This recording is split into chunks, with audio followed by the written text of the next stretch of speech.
مسلم بن عقیل کوفہ میں پہنچتے ہیں، مختار نامی گھر کے مالک ہیں، ان کے گھر میں رہتے ہیں، تو چند دنوں میں مسلم بن عقیل کے ہاتھ پہ 18,000 کوفی بیعت کر لیتے ہیں اس چیز پہ کہ ہم آپ کے ہاتھ پہ حسین بن علی رضی اللہ عنہ کی بیعت کرتے ہیں، وہ آئیں گے تو ان کے ہاتھ میں ہاتھ بھی ہوگا اور ان کے ہاتھ میں جان بھی ہوگی اور ان کے ہاتھ میں دل بھی ہوگا، انہی کے ساتھ ہی ہم ہوں گے۔ ابن زیاد جب کوفہ میں داخل ہوتا ہے تو اس نے نقاب کیا ہوا ہوتا ہے، نقاب میں وہ داخل ہوتا، لوگوں کو پتہ نہیں ہوتا کہ یہ ابن زیاد ہے یا ابن رسول اللہ صلی اللہ علیہ وسلم ہے۔ ایسے ہی ہوا، ادھر سے اس نے اعلان کیا، ادھر سے یہ سارے لوگ اٹھ کھڑے ہوئے کہ اس کی ایسی کی تیسی۔ یہ کون ہوتا ہے؟ مسلم بن عقیل، اور ان کو گرفتار کرنے والا اس کے گورنر ہاؤس اور قلعے کا گھیراؤ کیا اور سارے ہی احتجاجاً باہر نکل آئے۔ مغرب کا جب وقت آیا تو مسجد میں مسلم بن عقیل کے ساتھ صرف 30 لوگ تھے، باقی سارے کوفی بے وفائی کر کے چلے گئے تھے۔ گلیوں میں دروازے بند ہو گئے، کرفیو کا اعلان ہو گیا، جس کے گھر میں پائے جائیں گے گھر کے لوگوں کو قتل کر دیا جائے گا اور گھر کو آگ لگا دی جائے گی۔ 70 کے قریب ابن زیاد کے فوجی ہیں، اکیلے تنہا نے ان کا مقابلہ کیا اور گرفتاری نہیں دی، اکیلے لڑتے رہے، زخموں سے چور ہو گئے۔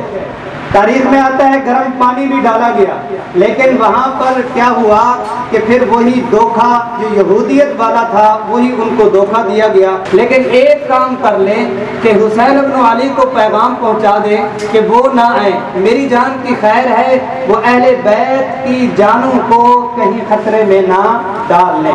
حسین رضی اللہ عنہ 3 یا 4 یا 5 محرم الحرام کو کربلا میں پہنچتے ہیں۔ کربلا میں پہنچ کے حر کا ان کے ساتھ بات چیت ہوتی ہے، جتنی بھی نمازیں وہاں پہ پڑھی جاتی ہیں، دشمن کی فوج بھی حسین رضی اللہ عنہ کے پیچھے ہی نماز پڑھتے ہیں، مؤذن حسین رضی اللہ عنہ کا ہوتا ہے اور نمازوں کی ادائیگی انہی کے پیچھے انہی کی ابتدا میں ہی وہ ادا کرتے ہیں۔ حسین رضی اللہ عنہ جب حالات دیکھے تو 3 شرطیں لکھی۔ 3 شرطیں یہ ہیں، ایک تو یا مجھے واپس مدینہ المنورہ جانے دو، دوسری شرط یہ ہے کہ مجھے مسلمانوں کی کسی حدود سرحد پہ چھوڑ دو، میں ویسے ہی زندگی گزار لوں گا جیسے عام مسلمان گزار رہے ہوں، تیسری شرط یہ ہے کہ مجھے یزید تک پہنچا دو، میں اپنا معاملہ ان کے سامنے خود ہی گفتگو کر لوں گا۔ جو سب سے پہلے ایک قافلہ 1000 کا لے کر حر نامی شخص آیا تھا، اس کو بہت رنجیدگی ہوئی، وہ اہل بیت کا محبت کرنے والا بھی تھا اور اس کو اس چیز پر بڑی ندامت ہوئی کہ شروع میں حسین رضی اللہ عنہ نے جب مجھے کہا تھا کہ مجھے واپس جانے دے، کاش کہ میں واپس جانے ہی دیتا، میں واپس ان کو جانے ہی دیتا، لیکن واپس نہیں جانے دیا۔ اب وہ اندر سے نادم ہے۔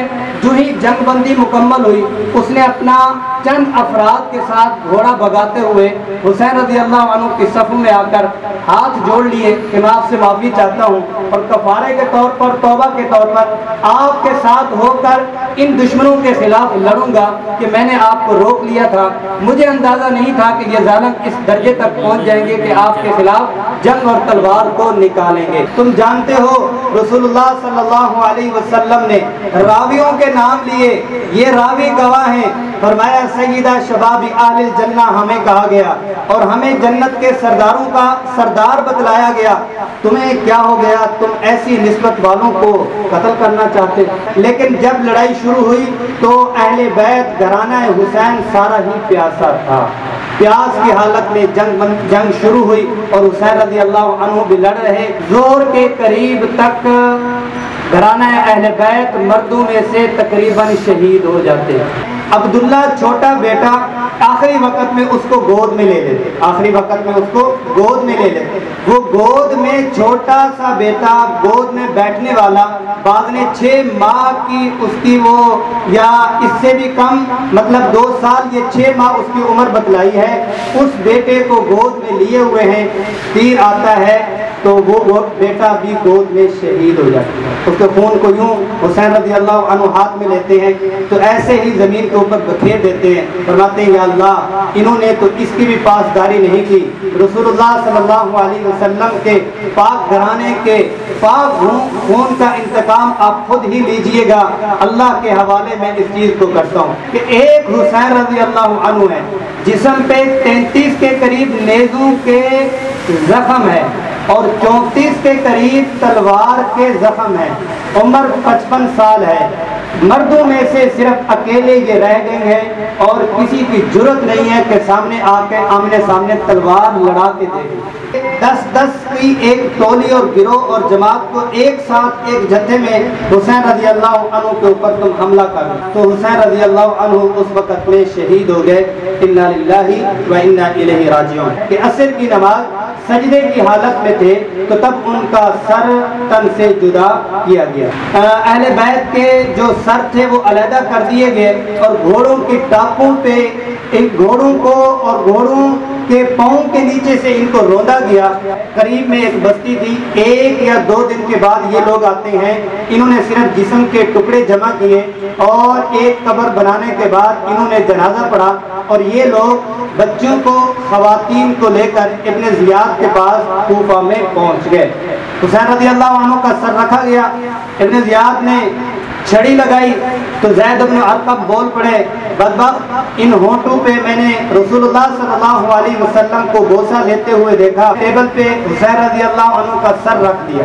جب سر رکھا تو یزید ان کو لعن طعن کرنا شروع ہوا. یہ تم نے کیا کیا؟ میرا مطلب یہ تو نہیں تھا کہ جب اس نے حالات بدلتے دیکھے, گھر کے حالات بدلتے دیکھے, معاشرے اور اپنی حکومت کو بدلتے دیکھا تو فوراً ہی نرمی والا پہلو لے آیا. کہا میرا مطلب تو یہ نہیں تھا. ماتم جو سب سے پہلے ہوا, جو نوحہ ہوا, وہ کس کے دربار میں ہوا؟ وہ یزید کے دربار میں ہی ہوا کہ یہ تم نے کیا کیا. وہیں پر علی اصغر کو جو چھوٹا زین العابدین کے نام سے اور حضرت حسین رضی اللہ عنہ کا جو سلسلہ چلتا ہے وہی انہی سے چلتا ہے, ان کو بیڑیوں میں لایا گیا. سارے لوگ ہیں قیدیوں کی شکل میں, چھوٹے سے بچے کو لایا گیا تو وہ بول اٹھے اے یزید تو یہ بتا کہ رسول اللہ صلی اللہ علیہ وسلم ہمیں اگر اس حالت میں دیکھتے تو کیا کرتے؟ حسین رضی اللہ عنہ حق پہ ہی تھے اور حسین رضی اللہ عنہ کے ساتھ ہی اللہ کی مدد ہے اور یزید ناحق ہے, اس کو لعین بھی کہہ سکتے ہیں. یزید کی وجہ سے یا اہل بیت کی محبت میں آ کر امیر معاویہ رضی اللہ عنہ کو کچھ کہنا بھی ایمان کے منافی ہے اور اہل بیت کی محبت میں اصحاب رسول صلی اللہ علیہ وسلم کے بارے میں کچھ کہنا بھی غیر مناسب ہے. اور شمر ملعون جس نے اتنی بڑی جسارت کی, مختار نامی اس کے بعد جو بادشاہ آیا وہاں کا, اس نے اس کو قتل کیا, سر کو تن سے جدا کیا, جسم کو کتوں کے سامنے پھینکا کہ یہ حسین رضی اللہ عنہ کے خلاف لڑنے والا تھا.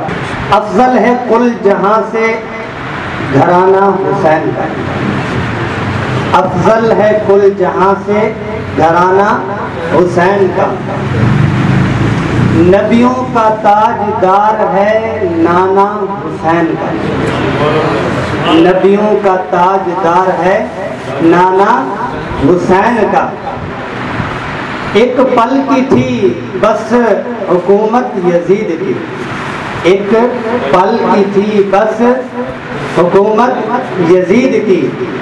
صدیاں حسین کی ہیں زمانہ حسین کا.